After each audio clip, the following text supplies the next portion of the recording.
Friends, welcome back to my channel. நீங்கள் பார்த்துருக்குது Gayathri's veg kitchen. நான் உங்களோட காயத்ரி. ஸோ இன்றைக்கி ஒரு சிம்பிளான ஸ்நாக் ரெசிபி தான் பார்க்க போகிறோம். ஸோ ஈவினிங் ஸ்நாக் ரெசிபி இது வந்து பிரெட் பஜ்ஜி தான். ஆனால் நான் கொஞ்சம் டிஃப்ரெண்ட்டாக பண்ண போகிறேன். மேபி உங்களுக்கு இது தெரிஞ்சிருக்கலாம். தெரிஞ்சிருந்தால் நீங்கள் ஸ்கிப் பண்ணுங்கள். உங்களுக்கு பிடிச்சிருந்தா கண்டிப்பாக அதை ட்ரை பண்ணுங்கள் அண்ட் எனக்கு கமெண்ட்ஸில் சொல்லுங்கள். ஸோ இது வந்து பிரெட் பஜ்ஜி தான். பட் வந்து நான் சீஸை உள்ளே அப்ளை பண்ணி சீஸ் பிரெட் பஜ்ஜி மாதிரி பண்ண போகிறேன். ஸோ மறக்காமல் என் சேனலை சப்ஸ்கிரைப் பண்ணுங்கள். அப்புறம் இந்த வீடியோ உங்களுக்கு பிடிச்சிருந்தா அதை லைக் பண்ணுங்கள். ஸோ வாங்க எப்படி பண்ணுறது, அதுக்கப்புறம் என்னென்ன இன்க்ரீடியன்ட்ஸ் இதுக்கு தேவை அப்படிங்கிறது நம்ம பார்க்கலாம். ஸோ நான் இப்போ வந்து பிரெட் ஸ்லைசஸ் எடுத்திருக்கேன். பிரெட் வந்து நான் சைட்ஸில் வந்து முடிஞ்ச அளவுக்கு கட் பண்ணிட்டேன். ஸோ அப்போ நல்லா வரும். எட்ஜஸ்லாம் டேஸ்ட் அவ்வளோ நல்லா இருக்காது. ஸோ அதனால இப்போ என்ன பண்ண போகிறேன்னா, இந்த பிரெட் ஸ்ப்ரெட் என்கிட்ட இருக்குது, சீஸ் ஸ்ப்ரெட். இந்த சீஸ் ஸ்ப்ரெட்டை உள்ளே அப்ளை பண்ணிவிட்டு கட் பண்ண போகிறேன்.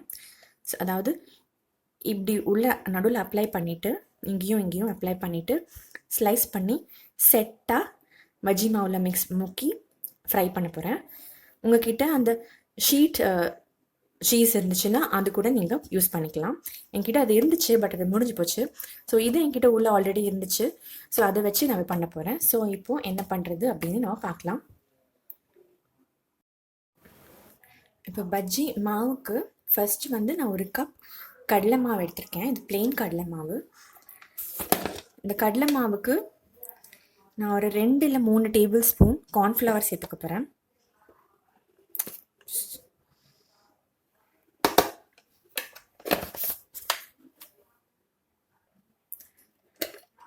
அப்புறம் ஆஸ் யூஷுவல் நமக்கு என்னென்ன பஜ்ஜி மாவு மிக்ஸ் பண்ணதுக்கு போடுவோமோ அதெல்லாம். மஞ்சள் பொடி கொஞ்சம்,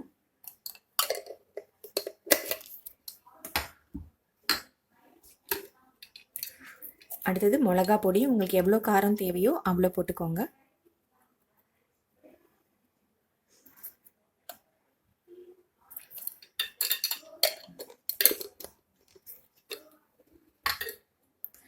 அப்புறம் உப்பு,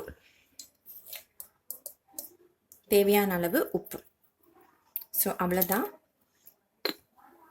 நான் ஒரு பிஞ்ச் சோடா போட போகிறேன். ஸோ அப்போ நமக்கு நல்லா பஃபியாக வரும். உங்களுக்கு அந்த சோடா வேணான்னா நீங்கள் அந்த ஸ்டெப்பை ஸ்கிப் பண்ணிடலாம்.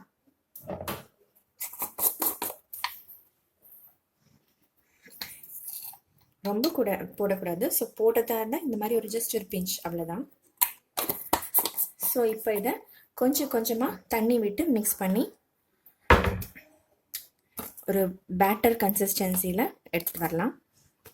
ஸோ தண்ணி கொஞ்சம் கொஞ்சமாக தண்ணி விடுங்க. ஒரேடியாக தண்ணி விட்டால் ரொம்ப வாட்ரி ஆயிடுச்சுன்னா சரியாக வராது. அதுக்கப்புறம் திருப்பி நம்ம மாவெல்லாம் ஆட் பண்ண வேண்டியதாக இருக்கும்.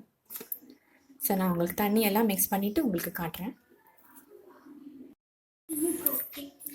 இப்போ பாருங்கள், இந்த பேட்டர் வந்து நான் ரெடி பண்ணிட்டேன். ஸோ இதை இப்போ நம்ம சைடில் வச்சிடலாம். இப்போது கேஸும் ஆன் பண்ணிடலாம். அதே டைமில் ப்ரெட்டுக்கு நம்ம சீஸும் அப்ளை பண்ணிக்கலாம். இப்போ இங்கே பார்த்தீங்கன்னா நான் கேஸ் ஆன் பண்ணிட்டேன். ஆயில் ஊற்றி எண்ணெய் சூடாகட்டும்.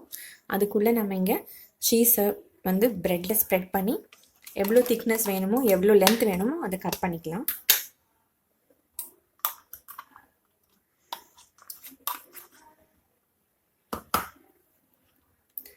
சீஸ் இருந்துச்சுன்னா பண்ணுங்கள் இந்த மாதிரி.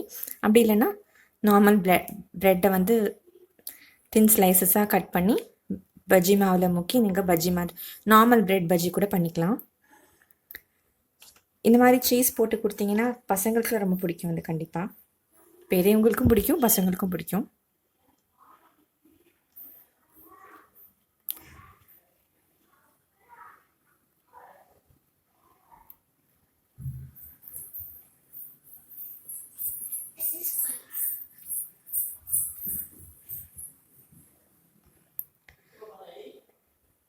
ஸோ இந்த மாதிரி எவ்வளோ செட் நீங்கள் வச்சுருக்கீங்களோ அவ்வளோ செட்டை நீங்கள் சீஸ் போட்டுட்டு அரேஞ்ச் பண்ணி வச்சுக்கோங்க.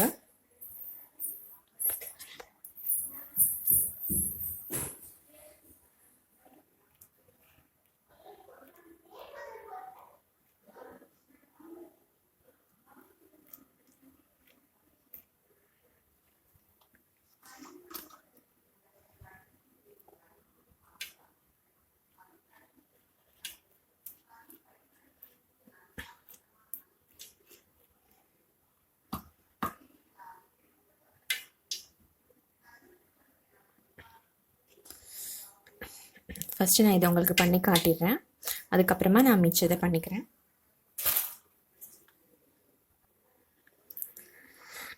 இப்போ இந்த பிரெட் இங்கே இருக்கு இல்லையா, ஸோ உங்களுக்கு என்ன லென்த் வேணுமோ அவ்வளோ கட் பண்ணிக்கோங்க.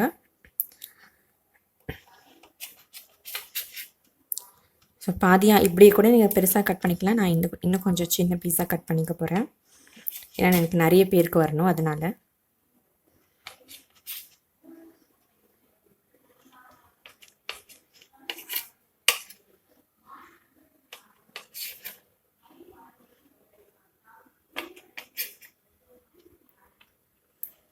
ஸோ அவ்வளோதான், நமக்கு இது ரெடி ஆயிடுச்சு.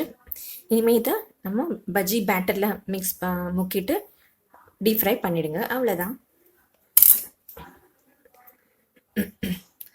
சிம்பிள், ஆனால் கொஞ்சம் டிஃப்ரெண்ட்டானது. அவ்வளோதான், அப்படி முக்கிட்டு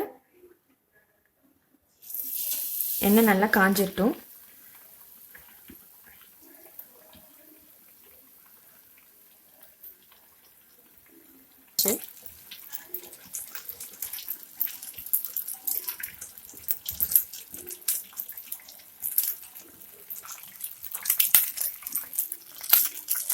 அது ஒன்று சீஸ் வெளியே லீக் ஆகுது, அதனால தெரிக்குது.